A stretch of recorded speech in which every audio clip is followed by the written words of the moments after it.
Right guys, Mark Crossfield here. We've got Wing Commander Buzzman. Hello. On the camera. Good day, sir. Let's have a little... with the Tash that has shocked YouTube world in the last couple of weeks from our last little video. So we're in the studio playing, aren't we, Stephen? Playing. Not playing with the Tash, we're playing with our fancy. If you jump on the old plate there, Steve, with the camera. So move your feet around. We've got our left, right, our plate in the ground there, and we've also got GC2 HMT on the floor. I'm going to show you how I hit a normal, standard, relatively straightish shot, maybe verging on a slight draw, but that is more, think of it as relatively straight with a medium iron. And then I'm going to try and hit a heavy slice to just kind of simulate what happens with my force in the ground, how the pressure, how I'm working with the ground, and also show you how it relates to club path. And between me and Buzza, we maybe give you a few different ideas of how to control the old left to right shape, Stephen. Yep. Yeah? We'll show you how to make it work and how to get rid of it and anything in between. Good stuff. Let's get stuck in.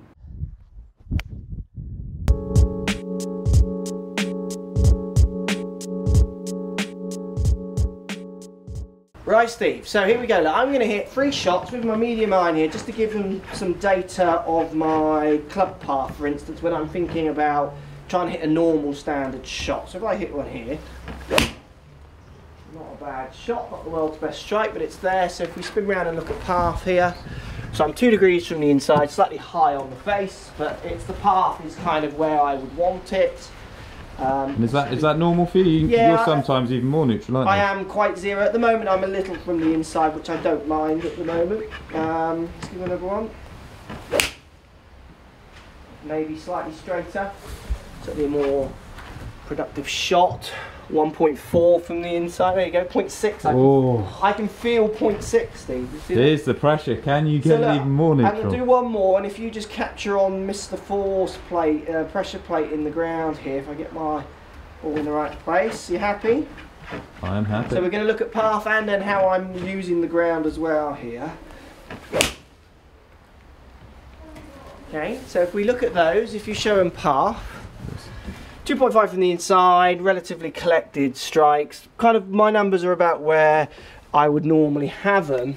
Now if we look at my pressure data here from the plate on the floor, you'll see left and right here in the red and the blue bars, and also at the top here. Yeah, so just point out which foot's which. We're going to see left foot here, right foot here. So pretending I'm hitting, imagine I'm hitting the ball this way. And as I move, what we're going to see is, so if we go into top of the backswing kind of points, now this isn't quite synced unfortunately to this. It was when we started, but it's jumping out, it's got a slight bug in it. So top of my backswing, I'm around 80-20 onto my right foot with my pressure. Then as I come down in to hit the ball, which I imagine would be kind of around these areas, I'm moving into kind of 70-80% into my left foot, and you can see how it's more pressure here on my left foot from the graphic to my right foot. Just my toe pushing down on the plate there now, and then finishing up on my left side, 80-20, and it actually goes up to more than that when you get to near the end. I'm now going to hit a heavy left to right shot. So I'm going to hit just one of these. I'm going to aim as I normally would, as if I'm hitting my regular shot. I'm going to make as much of a normal backswing as I can, but I'm going to then try and swing across the ball maybe 10 degrees. So I'm going to hit a heavy leftward path, which in my head was going to create a left to right shot, which hopefully will hit target. But this is a shot that people are struggling with, and we'll show you how my pressure in the ground differs when I try to move my path. So if you get ready to capture this one, Steve, you ready there to capture? I'm ready. I'm on the plate. Let's give this one a go. So 10 across. So I've got my left to right curve on that. I'm not sure if I got 10 across on that. Cool 10. 7.2. It didn't feel as across as I can normally get, but it's still a heavy leftward path. Yeah, we see that one a lot, don't we? Common. So I'm swinging 7 left with the face 7 open to the path, and I've got 14 degrees of spin axis to the right. So that ball is moving to the right. Now if we watch how my pressure works now, backswing's similar relationship, so it's kind of 70-30 again on the backswing. Downswing, I don't get any more than 54-55% into my front foot. Again, this isn't quite synced, which is why they're out there. And then as I come through the ball, I'm really pushing back on my back going foot. backwards. So that's a huge change. And it's all in the toe. And the other thing that's happening is it's much more diagonally to the left as I try to push down into this heel and on that toe. And that's a common theme in lots of my lessons at the moment with people and online, talking about trying to get people to move to the left a little bit more. I'm just going to turn this on to give it the live feedback. And when you say left, you mean towards the target? I mean that way, so yeah, as in left and right when I face this way. So definitely more towards the target. So feeling my pressure, which I would call weight, and lots of people would call weight, moving much more up onto that left side, allows me to feel like I can push that path more through the ball. If I wanted to hit a low ball around the trees, I would definitely start thinking about really turning deep into this left heel and supporting with that toe. But people are doing that as their standard shot. Now, quite a good thing I do with a few students, and I think quite a good thing for people to think about at home, is to start thinking about how their pressure and how their feet relate with the ground a little bit more. So do you do this one much? Standing on the cane? I don't tend to use the standing on the cane one, but that's a nice drill. Yeah, it works. Thank you. I may steal that one. Yeah, absolutely. So what happens is I've got it kind of in the middle of my feet. What happens, I move my backswing, I can feel it. I'm still kind of squishing that cane. Now, I know if I wanted to hit heavy draw, I would feel like almost I would kind of push up onto that toe before coming back onto my left heel. Yeah. And if I wanted to hit the cut like I did that 7 left one, I would really start slamming that heel into the ground, and that right foot toe starts pushing ahead of the cane.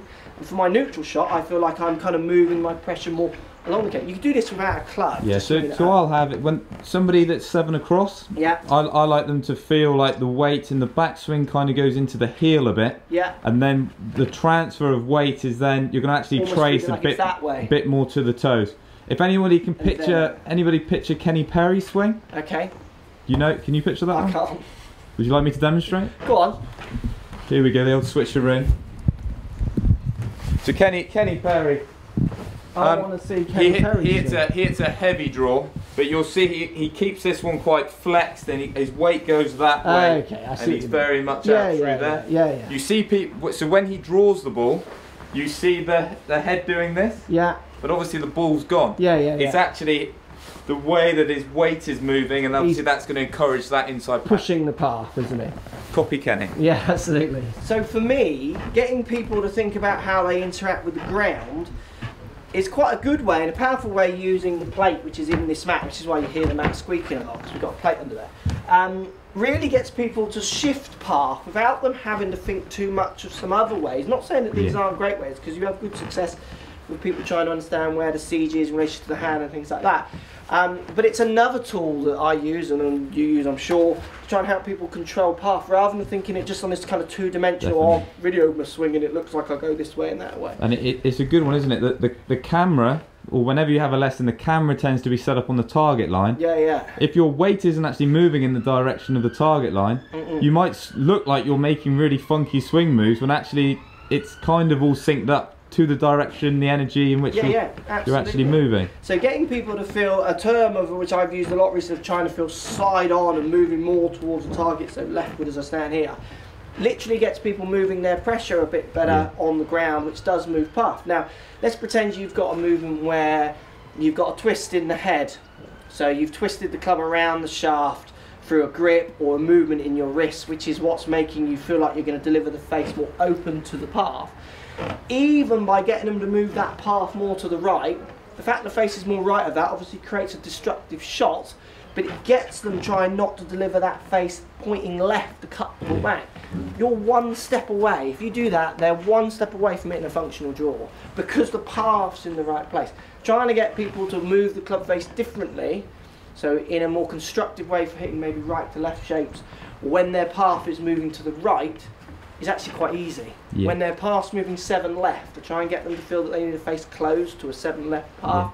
I mean, I don't do it. It just wouldn't make any sense to them. It makes more sense to have their face open to a 7 left path. Yeah, because like if I've got somebody that has a swing that really wants to draw the ball, if they want to move the ball from left to right to hit that cut, I'll tend to do it how you just described, get them hitting a push cut. Yeah, absolutely. Because it kind of works with the swing a bit better. Yeah, absolutely. So guys, thinking about how you relate with the ground, so thinking about left and right, or right and left, but also forwards and backwards is a great way of you trying to move your path, where, and look, like I say, for lots of people, by simply moving that pressure forward, so really feeling like you're pushing down on that left foot maybe more evenly, or like Steve says, a bit more up into the toe, can have a massive effect on how the club is delivered into the ball path-wise. Now, I know feeling like you're moving onto that toe, people say, oh, what about early extension, all those kind of things. Look, early extension, unless your lie of your club is crazy as you deliver it, I wouldn't be worrying. People worry about early extension on videos, so that often relates to where pressure's going, but they have no idea about how their dynamic delivery is with the club. So unless you relate it to a delivery, it's one of those pretty picture things that people try to fix always. I would like to see you maybe thinking more just about moving your weight maybe across, more to your left before turning it out, and almost feel like you've hit the ball before you've spun it out towards left. Now that is in fact true, because when you use the plate you'll see it is moving leftward, but for people who move it, me there, 7 left, initial movement was to kind of slam that toe in and that heel back to try and move that path. Get people out of making that movement, they change path ridiculously quickly. Often people who kind of go, oh, I've cut across the ball for years and all of a sudden I'm hitting it straight on. Well, it's because maybe you've never thought about it this way. Definitely, and it's sometimes overrated, it's all in the turn, isn't it? If you get somebody shifting like Mark's describing, they tend to open anyway, because you actually have to kind of add a torque to actually keep it. To get that club coming out in front of you back to the ball, to do that without rotating, it's kind of almost impossible. So just by getting people to feel like they stay side on, I measure them with K-vests and what have you, their hips are opening up enough. They often open their hips up far too much, and they're going, oh, I'm trying to turn more while hitting massive across.